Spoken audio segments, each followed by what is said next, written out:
Oi, pessoal, tudo bem? Então, eu sou Letícia Angoleri, sou médica internista pelo Hospital Nossa Senhora da Conceição, lá de Porto Alegre, e pelo HC, lá das clínicas da USP. Eu acho que uma parte de vocês me conhece. Eu fui preceptora da clínica nos anos de 2023, 2024, e agora trabalho como médica internista. E hoje eu vim para a gente conversar um pouquinho sobre hipertensão arterial, coisas além da meta, que é aquilo que a gente já conhece e já está um pouquinho cansado de conversar sobre no dia a dia. O roteiro da nossa apresentação, então, da nossa discussão, vai passar sobre, sim, a meta, né? Antes a gente vai discutir sobre ela, para ir falar das exceções. Depois das exceções, a gente vai ver quais são os pacientes que serão candidatos à monoterapia, como que a gente vai acompanhar o nosso paciente hipertenso, e acho que uma parte que vai, um tópico que vai tomar uma parte importante da aula é o paciente internado e como que a gente vai manejar a elevação de UPA no paciente que está hospitalizado. Beleza. Então, vamos falar da meta, né? Meta de tratamento dos pacientes que a gente diagnosticou hipertensão. Mas antes da meta, a gente vai falar do diagnóstico, né? Então, como que atualmente a gente vai diagnosticar hipertensão? Bom, diretrizes diferentes vão apresentar cortes diferentes para a gente fazer o diagnóstico. Se a gente vai pegar a diretriz da ESC de 2024 para pegar a medida no consultório, a gente vai caracterizar a hipertensão, uma sistólica maior ou igual a 140 e uma diastólica maior ou igual a 90. Sociedade Brasileira de Cardiologia de 2020 segue mais ou menos a mesma linha. E aqui eu coloquei uma diretriz que, apesar de um pouco mais antiga, ficou um pouco discrepante do resto que a gente conhece, porque eles definiram a pressão, a hipertensão como uma sistólica maior ou igual do que 130 e uma diastólica maior ou igual a 80 milímetros de mercúrio. Isso, naquele momento, derivou muito de estudos que mostraram que um controle intensivo da pressão arterial levaria a melhores desfechos clínicos, o sprint que a gente está falando, e principalmente a ideia era baixar o sarrafo do diagnóstico para que a gente tratasse mais precocemente os pacientes. Bom, o estudo tem algumas polêmicas associadas aos métodos de medida da pressão arterial, e no fim, as diretrizes mais conservadoras, digamos assim, e aí a diretriz brasileira, a diretriz europeia, inclusive desse ano, continuaram com esse sarrafo um pouquinho mais alto. Mas isso a gente está falando da pressão do consultório, né? Se a gente está falando daquelas medidas fora do consultório, que inclusive vão ser a preferência, se a gente tem a disponibilidade delas, né? A gente está falando de MAPA e MRPA. Quando a gente está falando da MAPA, a gente vai ver que média de pressão diurna, noturna e média das 24 horas, pegando aqui a diurna, maior ou igual a 135 e ou maior ou igual do que 85, e média das 24, 130 e maior ou igual do que 80. Se a gente está falando da MRPA, que é a nossa medida residencial de pressão arterial, quando a gente tem um paciente acima de 135, maior ou igual do que isso, ou acima de 100, de 85, desculpa, a gente vai fazer o diagnóstico de hipertensão. Então, é um pouquinho diferente daquela medida do consultório que a gente viu logo antes aqui. Beleza, mas e qual método que eu vou usar para qual paciente, né? O método do consultório, que são aquelas três medidas, enfim, consultas diferentes, aquele esqueminha que a gente já conhece, não é mais a primeira opção para nenhum paciente, na verdade. A não ser que a gente não tenha disponibilidade de um outro método, a gente não vai usar a medida do consultório como nossa primeira opção. E a gente sabe que às vezes vai ser o que tem, né? Então, é possível, a gente ainda tem. A maioria dos estudos, é interessante pautar isso, né? Que a enorme maioria dos estudos de diagnóstico e tratamento e acompanhamento dos pacientes com hipertensão é feito baseado em medidas de consultório, então tem a sua validade, mas também tem uma alta taxa de confundidores, hipertensão do jaleco branco, hipertensão mascarada, não consegue acompanhar o ciclo do paciente. MAPA, quando a gente está suspeitando, então, um paciente que tem hipertensão do jaleco branco ou que tem hipertensão mascarada, o paciente que tem hipertensão resistente, o paciente que tem uma suspeita de desautonomias, aquele paciente que a gente quer ver especialmente o comportamento da pressão dele ao longo do sono, a MAPA vai ser interessante. E aí, bom, eu não tenho MAPA disponível para todos os meus pacientes, como é o caso da gente. A gente vai priorizar a monitorização ambulatorial com o aparelho fornecido e depois laudado pelo cardiologista desses pacientes aqui. MRPA É uma boa opção nos casos que não estão enquadrados aí para preferencialmente mapa, né? E a gente tem aquele método padronizado do MRPA, né? Então, MRPA é uma coisa diferente de AMPA, que é a medida aleatória. A medida aleatória é o que os pacientes fazem, ou o que a gente às vezes acha que eles estão fazendo MRPA, e na verdade é a AMPA, que é chegar, sentar, medir a pressão, anotar e levar para o seu médico. Isso não é uma forma padronizada de fazer o diagnóstico, né? E MRPA tem que seguir um padrão. Então, a gente vai fazer pelo menos três medidas antes do café da manhã de manhã, antes de tomar os remédios à noite, antes da janta, por 7 dias, fazer essa anotação com todos aqueles cuidados, né? Em repouso, bexiga vazia, manguito na altura do coração. E aí, com essas anotações de 7 dias seguidos, vai mostrar para o médico, e isso sim a gente vai considerar um MRPA, que é uma coisa padronizada, diferente das medidas aleatórias, que é o que a gente vê no geral, né? Beleza. Agora que a gente falou como que a gente faz o diagnóstico, qual método a gente vai usar para qual paciente, vamos falar da meta, né? Meta de tratamento. Vou tratar meu paciente, eu quero que ele fique abaixo de quanto? Bom, a regra, a gente está falando de ESC 2024 e Sociedade Brasileira de 2020. Na ESC, eles trouxeram com mais contundência esse ano, então teve uma mudança no ano passado, desculpa, a nossa meta de tratamento, que antes era mais conservadora, agora eles colocaram, bom, se a gente conseguir deixar o nosso paciente entre 120 e 129 de sistólica, entre 70 e 79 de diastólica, a gente vai atrás disso. A não ser que o meu paciente fique sintomático, tenha efeitos colaterais da minha medicação, não tolere, né, ou tem hipotensão postural, enfim, a gente vai atrás desse alvo. Idealmente atrás desse alvo, com muito mais certeza abaixo do nosso antigo alvo, que era o 140/90, que ainda está na Sociedade Brasileira de 2020, né? Aqui continuamos com a sistólica abaixo de 140, diastólica abaixo de 90. E é interessante ressaltar que a Sociedade Brasileira traz que pacientes jovens, robustos, poderiam almejar um alvo um pouco mais baixo, uma meta abaixo de 130 de sistólica, 80 de diastólica. Beleza. Vou passar rapidamente por isso aqui, porque eu sei que é justamente por causa disso que a gente cansa um pouco de estudar hipertensão, né? E vamos falar então das exceções, né? Então, quando vai ser que eu não vou ajustar, não vou usar essa meta, que é assim, a da regra dos nossos pacientes hipertensos atualmente? Pacientes que não toleraram, então, a sistólica entre 120 e 129, eu vou objetivar o mais baixo tolerável pelo paciente. E aí, preferencialmente, eu vou tentar deixar ele abaixo de 140 milímetros de mercúrio. Pacientes acima de 85 anos e ou frágeis. E é legal ressaltar que existe essa diferença. Pacientes acima de 85 anos, porque não tem estudo com eles. A gente não sabe se ter essa meta mais rigorosa de pressão, de controle de pressão arterial nessa população leva a melhores desfechos. A gente tem um estudo no Sprint de pacientes idosos, que era 75 anos, e esse estudo mostrou que, de fato, esses pacientes mais idosos, acima de 75 anos, eles tinham redução de eventos cardiovasculares, eles se comportavam como os outros pacientes do sprint, os pacientes jovens, tinham redução de evento cardiovascular, mas eles tiveram aumento de queda. Então, sempre ponderar qual é o paciente que eu tô falando, e aí é interessante que a gente vai pensar que muito mais o número da idade, a gente vai considerar a fragilidade do nosso paciente. Então, pô, meu paciente tem 60 anos, mas ele é frágil, eu vou deixar uma meta mais conservadora. Vou deixar uma sistólica até 140, vou deixar uma diastólica até 90. Agora, meu paciente tem 75 anos, robusto, faz a sua caminhada, faz a sua musculação, vai para consulta sozinho, gere todo o autocuidado, independente, pô, eu vou usar uma meta mais rigorosa para ele, porque parece ser um paciente que está performando bem. Então, muito mais do que número aqui, quando a gente está falando do paciente idoso, a gente vai pensar em fragilidade. E aí, o cara acima dos 85 anos, aí realmente a gente não vai usar a meta mais rigorosa, porque a gente não tem evidência para mostrar que isso seja melhor para ele. Se o paciente é muito frágil, paciente acamado, paciente que a gente quer evitar, assim, basicamente, emergência hipertensiva, a gente pode considerar um alvo de sistólica abaixo de 160.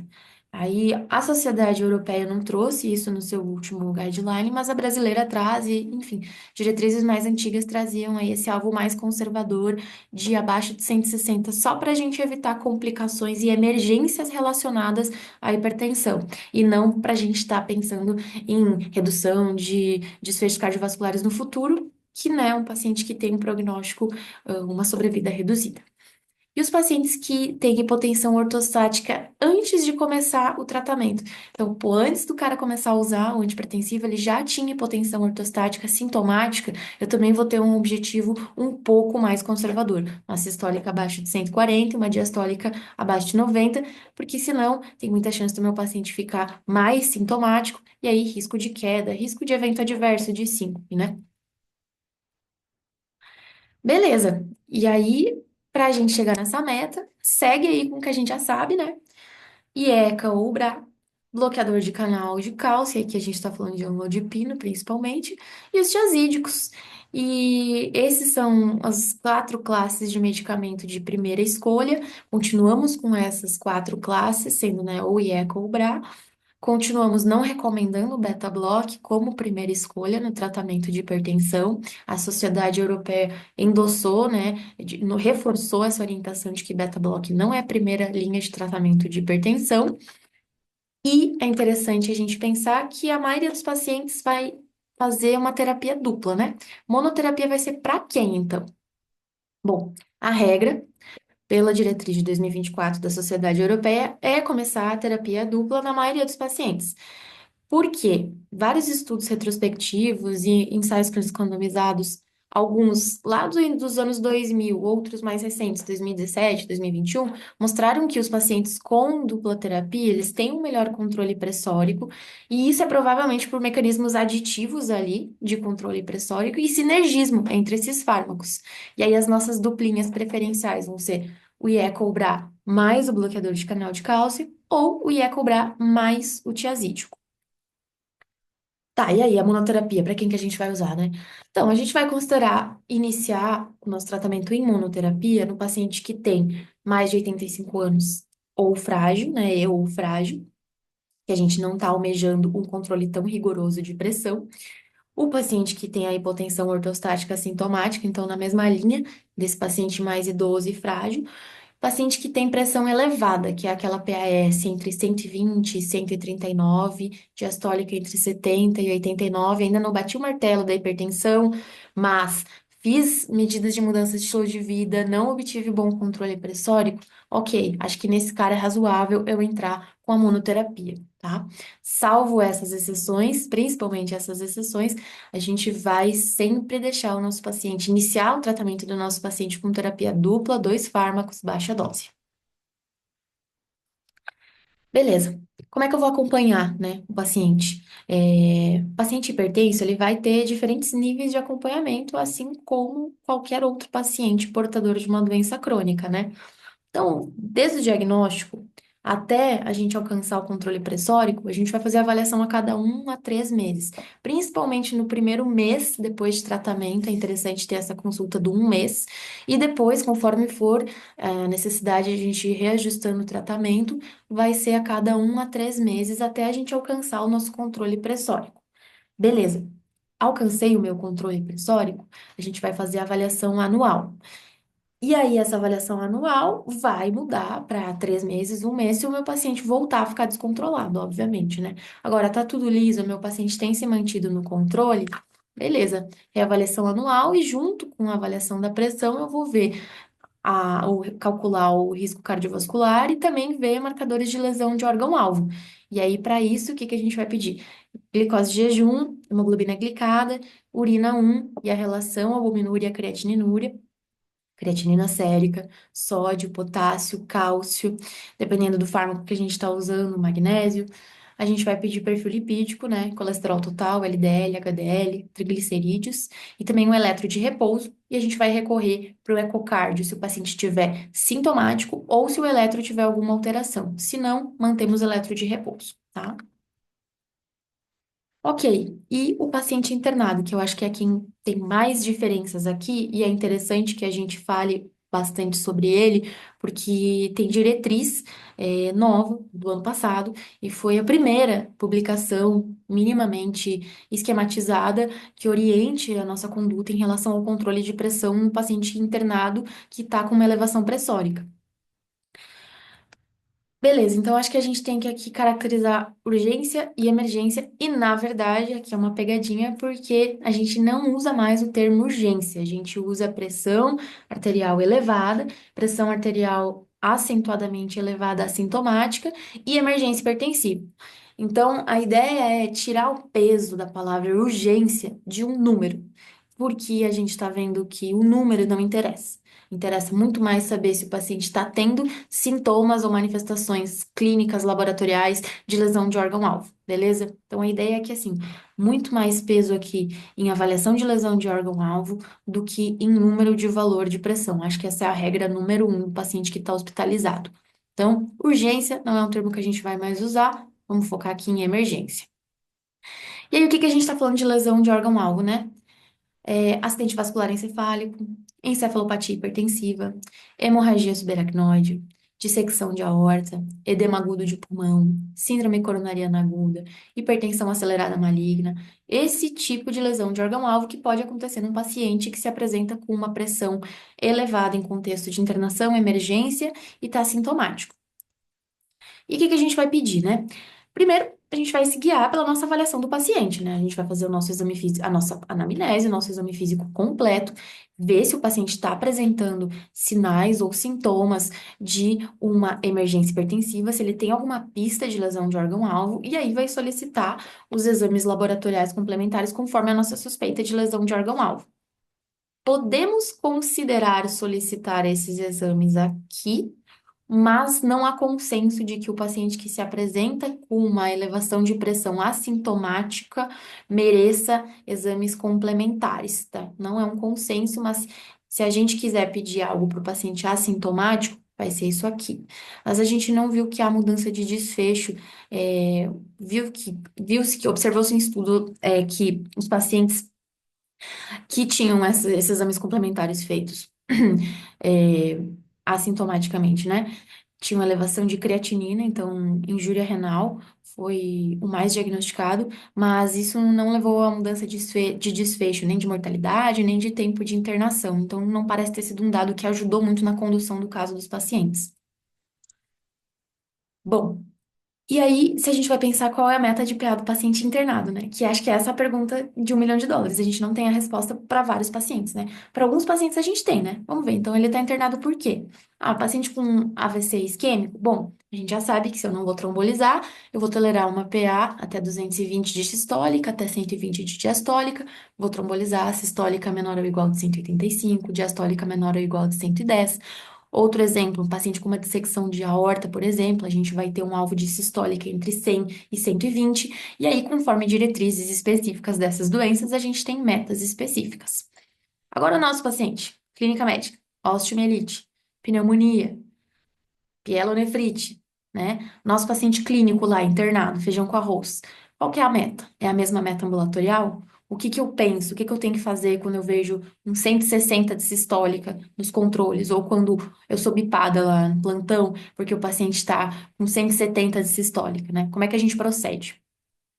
Bom, a gente sabe que isso que a gente tem de melhor, que não é muito bom, mas são estudos observacionais que mostraram desfechos em pacientes com hipertensão e admissões não por causa não cardíaca, tá? Tem dois estudos observacionais grandes, um de 2017 e um de 2023, e aí eles mostraram que nos pacientes que foram tratados para essa hipertensão assintomática, elevação de PA assintomática, na verdade, versus os que não foram tratados, a gente teve um aumento de lesão renal aguda e de injúria miocárdica, provavelmente relacionado a um sobretratamento de PA, motivado por, enfim, tratar essa elevação pressórica diagnosticada no paciente assintomático. Lembrando, aqui a gente não está falando do paciente que tem lesão de órgão-alvo, paciente assintomático. Então, aqui a gente está vendo que, no mínimo, não faz diferença e vai potencialmente trazer algum risco em relação à injúria miocárdica e lesão renal para o nosso paciente tratar uma elevação pressórica assintomática no internado. Aí, aqui, a gente tem algumas diferenciações entre os grupos, né? Então, por exemplo, via de tratamento. Não temos nenhuma resposta. Intervalo pressórico, mesmo com pressões mais elevadas, não temos uma resposta. Aqui, para mesma coisa, para injúria miocárdica, pressões mais elevadas, aqui inclusive favorece não tratar, né? E na rota, a IV é potencialmente inapropriada. Tudo isso aqui a gente está falando como gera hipóteses, né? Nada disso aqui está definindo conduta, enfim, por serem subanálises. Mas só para mostrar que em nenhuma das análises performadas a gente viu que de fato faça sentido tratar o paciente assintomático com elevação de pressão e, inclusive, é potencialmente inapropriado, traz risco para eles, tá? E aí, aqui de novo, a gente tem um outro estudo que mostrou mais ou menos a mesma coisa, seguiu na mesma linha, tá? De desfecho primário composto, que era mortalidade, transferência para UTI, lesão renal aguda, AVC, elevação de BNP, elevação de troponina, hipotensão. A gente viu que a maioria dos pacientes acabou tendo piora de desfecho, por exemplo, transferência para UTI, o desfecho composto aqui, né, foi pior nos pacientes tratados intensivamente. E aí, o que carrega muito aqui é elevação de troponina, elevação de BNP e a injúria renal. Essa que carrega bastante o nosso efeito aqui de piora de desfecho no paciente tratado intensivamente na internação. Beleza, então o que que eu vou fazer? A gente já tá vendo aqui, baseado nos estudos que a gente tem, observacionais, no mínimo não faz diferença. Talvez faça mais mal tratar o paciente hipertenso, na internação, né? PA elevada na internação. Então, vamos começar, né? Avaliar a crise. Bom, o paciente não tem uma emergência hipertensiva, não estou vendo nenhuma lesão de órgão-alvo. E agora? Bom, tem que considerar algumas coisas confundidores, mascaradores. O paciente está apresentando hipertensão do jaleco branco? O paciente está com alguma medicação que pode fazer elevação de pressão, por exemplo, o glicocorticoide, que a gente tanto usa na clínica, né? O paciente está numa situação de dor, de náusea, de estresse psicológico ou físico, de privação de sono. E aí tem esses fatores relacionados do paciente que a diretriz da ARRA traz para a gente considerar, né? Então, aqui anti-inflamatório, esteroides, suplementos de ervas, a mudança de medicação por causa do ambiente de casa, é, a técnica inapropriada, e aqui é muito interessante que teve um estudo observacional em que pessoas, né, avaliadores, observavam a medida de pressão arterial dos pacientes internados, e aí em 28% dos casos, os pacientes estavam conversando ao longo da medida, conversando com a pessoa que estava medindo, batendo um papo com a técnica, com o técnico de enfermagem, e então uma medida inapropriada de pressão, né? Privação de sono, dor, ansiedade, náusea, vômito, condição do paciente, ele tá com sobrecarga de volume, ele tá com uma tempestade tiroidiana, ele tem um diagnóstico de um felcromostoma, ou é um paciente que tem, de fato, uma hipertensão mal controlada de longa data. Então, tem múltiplas explicações, né? E aí, o que que a gente vai fazer? Em primeiro lugar, além de avaliar o nosso paciente, avaliar a técnica, então, meu manguito está adequado para o meu paciente, o aparelho está funcionando, se é um aparelho eletrônico, ele está calibrado, eu vi a técnica, ou eu fiz novamente com a técnica adequada e realmente deu esse valor. Ah, não, aí agora eu vou ter que tratar? Não, não é bem assim. Mesmo nesses pacientes que a gente avaliou todos esses confundidores, não tem nenhum confundidor, não tem nada do ambiente, a minha pressão realmente está alta na minha medida, na medida que eu confio, padronizada com o aparelho que eu confio, dá uma meia horinha. Sempre vale a pena esperar entre 30 e 60 minutos e repetir essa pressão. Tem estudo observacional de novo mostrando que a maioria dos pacientes em que se repetiu a medida de pressão, ele já não tinha mais pressão elevada para os nossos parâmetros ambulatoriais. Beleza? E aí eu tô falando de tratar, se eu vou tratar, se eu vou decidir tratar algum paciente, né? Qual via eu vou usar? Bom, aqui eu tenho um estudo mostrando que os pacientes que foram tratados com antihipertensivos EV em relação aos pacientes que não foram tratados com antihipertensivo EV, eles performaram bem pior, tá? Em termos de injúria miocárdica, principalmente, eles tiveram piores desfechos. Então, ok. tem um paciente que ele tá sintomático, mas eu tirei todos esses confundidores, ele tá aqui internado há uma semana e ele tá persistentemente fazendo PA elevada e ele já tinha um diagnóstico em casa de uma hipertensão maltratada. Ok, eu vou considerar tratar ele com medicação. Vai ser qual via? Sempre via oral, tá? Então, a não ser que a gente tenha uma emergência hipertensiva, não tem motivação para que a gente faça o controle da pressão do nosso paciente com medicação IV. E aí a diretriz traz isso, né? Que a gente sempre vai preferir, nesses casos do paciente que é não emergência, a medicação via oral, tá? E aí, aqui a gente tem também aquela mesma corte, uma daquelas cortes que eu trouxe antes, ele mostra aqui a diferença entre vias e também a gente vê que o paciente performa pior, né? O paciente que não é tratado, que é tratado, desculpa, intensivamente, ele performa pior em desfechos avaliados de interesse aqui. E dentro dos pacientes que são tratados, o paciente que foi tratado com via intravenosa performou pior ainda em termos de novo, a gente está falando aqui, transferência para UTI e mortalidade, tá? Então, desfechos importantes. Beleza. E esse perfil de paciente que eu tô comentando, né? Persistentemente elevada, ele já era hipertenso antes.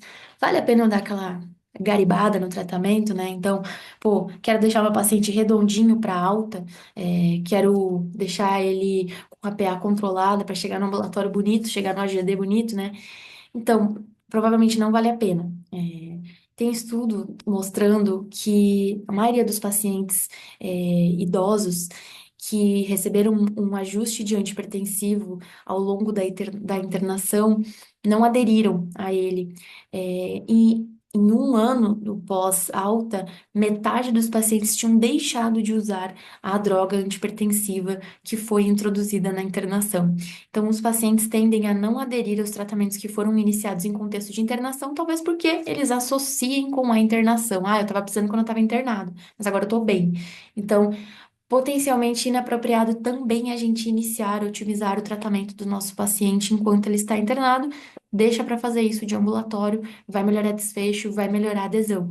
Outro motivo para a gente não iniciar tratamento na alta, essas coortes retrospectivas que eu mostrei para vocês, é, avaliaram o paciente no pós-alta e mostraram que o paciente que teve o tratamento otimizado no pós-alta também teve piores níveis de injúria renal e miocárdica. Então, a ideia deixa o paciente quietinho, depois na consulta de retorno de ambulatório, ver como estão as medidas e ver se realmente precisa iniciar alguma nova medicação para o tratamento da pressão ambulatorialmente, cronicamente, beleza? E aqui a gente tem um resumo, né? Então, pô, meu paciente aqui está com uma elevação pressórica assintomática, eu vou determinar qual a medida de pressão, né? Então, tem uma sistólica acima de 160, uma diastólica acima de 100. Vamos ver. Não está marcadamente elevada, então eu tenho uma sistólica abaixo, menor ou igual do que 180, uma diastólica menor ou igual do que 110 a 120. A gente vai identificar todos aqueles contribuintes, aqueles fatores subjacentes, ver se algum deles está presente e reconsiderar ou retirar esses fatores, se possível, né? Persistiu a elevação de pressão, a gente vai considerar aí uma hipertensão cronicamente estabelecida, provavelmente, né? Ah, já tinha hipertensão antes? Aí é isso, a gente vai pesar risco e benefício de começar uma terapia modificadora em contexto de internação. E aí, todas essas coisas que eu trouxe agora, né? No paciente que performa mal, tem mais injúria miocárdica, não adere à medicação. Ressalva, putz, eu só vou conseguir consulta de ambulatório para o meu paciente daqui 3 meses, 6 meses. Bom, realmente, aí num contexto de recurso escasso, de médico, né, de retorno ambulatorial, aí pode ser que faça sentido, mas é isso, é uma avaliação individualizada, pesando risco-benefício, do quanto vale a pena eu ajustar a terapia para o meu paciente na internação. Aí aqui, se o meu paciente não tem hipertensão estabelecida, então, tá com essa elevação pressórica na internação, mas assim, eu não tinha o diagnóstico de hipertensão antes, aqui ele coloca, os riscos provavelmente superam os benefícios para você iniciar ou modificar a terapia antihipertensiva. E aí a gente vai considerar ser permissivo e evitar emergências hipertensivas, beleza? Agora, meu paciente aqui que tem uma pressão marcadamente elevada, a gente vai fazer a avaliação de lesão de órgão-alvo. Se está presente, muda todo o nosso cenário, vamos tratar com uma emergência hipertensiva. Mas, se não tem nenhuma alteração sugestiva de lesão de órgão-alvo, a gente volta aqui para o nosso quadradinho. E é isso, mesmo o cara que tem essa elevação pressórica marcada, nossa, aquela coisa que nos deixa desconfortável, uma sistólica de 190, cara. Fica tranquilo. Se o paciente está aqui, ó, se ele está assintomático, se ele não tem fatores de risco agora, se a gente nem sabe se ele tem uma hipertensão já cronicamente estabelecida, ou mesmo se ele tenha, vale a pena eu mexer ou vale a pena eu ser permissivo? Acho que a ideia aqui vai ser sempre ser o mais permissivo possível e sempre pesar risco-benefício com muito cuidado antes de se assustar com o número. Acho que essa é a mensagem principal aqui do paciente internado. Beleza, gente. Essas são as referências. Se vocês tiverem alguma dúvida, vocês podem entrar em contato comigo. Eu deixei o meu contato aqui. Para qualquer dúvida, para qualquer outro material que vocês queiram, eu estou à disposição. E toda segunda-feira eu estou aí no HC. Então, muito obrigada. Espero que vocês tenham aproveitado e que não tenha ficado muito cansativa. Valeu. Tchau, tchau.